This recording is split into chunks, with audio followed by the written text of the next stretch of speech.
Hi, welcome to another video of BISP Solutions CFA Level 1 Examination video series.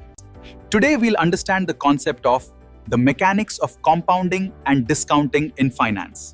Let's start. Finance की दुनिया में एक concept है जो हर चीज की नींव है, टाइम वैल्यू ऑफ मनी।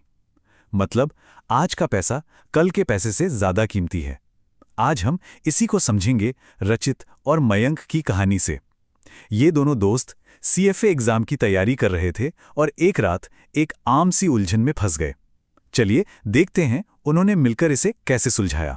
तो कहानी की शुरुआत होती है मयंक की इस उलझन से।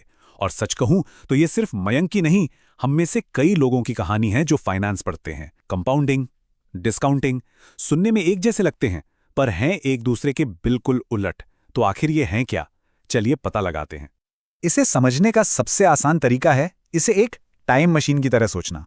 जी हां, एक फाइनेंशियल टाइम मशीन।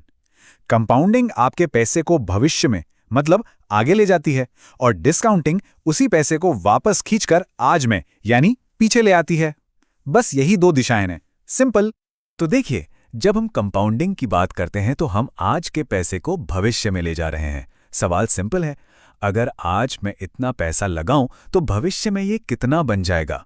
वहीं डिस्काउंटिंग इसका ठीक उल्टा करती है। वो भविष्य के पैसे को आज में लाके पूछती है, जो पैसा मुझे कल मिलेगा उसकी असली कीमत आज क्या है। दो बिल्कुल अलग सवाल है ना। चलिए अब जरा कंपाउंडिंग के फॉर्मूले को देखते हैं। एफवी यानी फ्यूचर वैल्यू जो हमें निकालनी है, पीवी यानी प्रेजेंट वैल्यू जो पैसा हमारे पास आज है, आर है हमारा इंटरेस्ट रेट और एन है समय मतलब कितने साल। ये फॉर्मूला बस हमें ये बताता है कि हमारा आज का निवेश समय के साथ बढ़कर भविष्य में कितना बड़ा हो जाएगा। और अब देखिए डिस्काउंटिंग का फॉर्मूला। जैसा कि मैंने कहा, यह कंपाउंडिंग का ठीक उल्टा है। यहां हम फ्यूचर की वैल्यू को आज की कीमत में बदल रहे हैं। किसी भी कंपनी, किसी भी स्टॉक का वैल्यूएशन करने के लिए यह कॉन्सेप्ट समझना मतलब सब कुछ है। तो चलिए वापस चलते हैं रचित और मयंक की उस रात पर। वो लोग पढ़ते पढ़ते थक चुके थे। तभी उनके सामने एक ऐसा सवाल आया जिसने थ्योरी को असल जिंदगी से जोड़ दिया।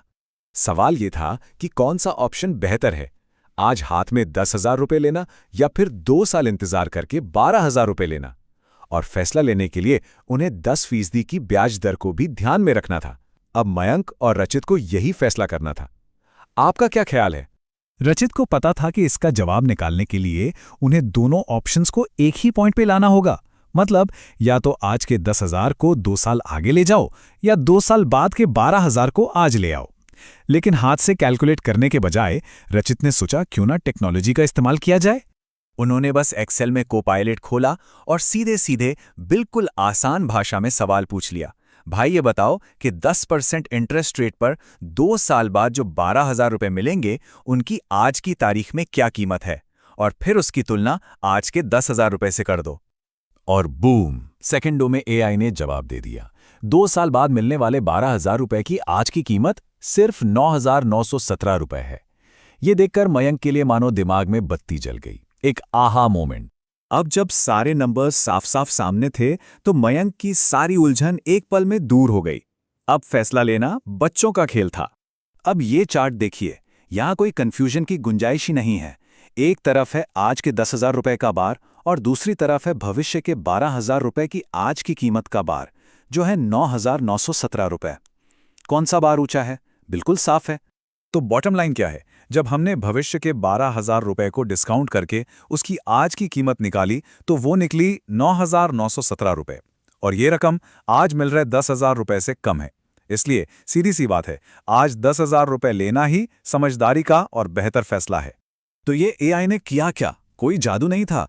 उसने बैकग्राउंड में बस यही सिंपल सा एक्सेल फॉर्मूला इस्तेमाल किया, = पीवी।